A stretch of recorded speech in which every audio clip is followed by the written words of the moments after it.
I am the Tofu Golem. Please enjoy the video. You begin by confirming prerequisites. Your passport must have at least 6 months validity, and you need a compliant digital photo and scanned passport page. Next, create an account on the official Umrah visa portal and verify your email or phone. This prevents delays later. Once logged in, choose the correct visa type and input basic personal details carefully, because inconsistent names or dates will cause rejections. Make payment readiness a priority so you can complete submission without interruption. Now you handle the complex middle steps. Upload each required document, passport page, photo, vaccination certificate, and any sponsor letter, and label them correctly so reviewers can verify quickly.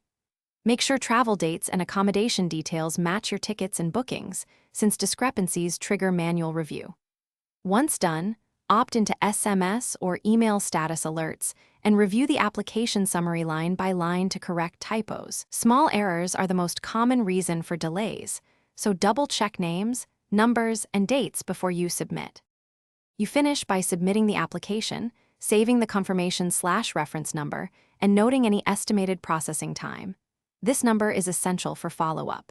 After submission, monitor the portal and your SMS or email alerts regularly so you can respond quickly to requests for additional documents.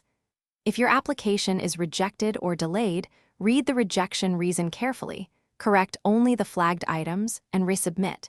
If issues persist, contact the Visa Support Center with your reference number and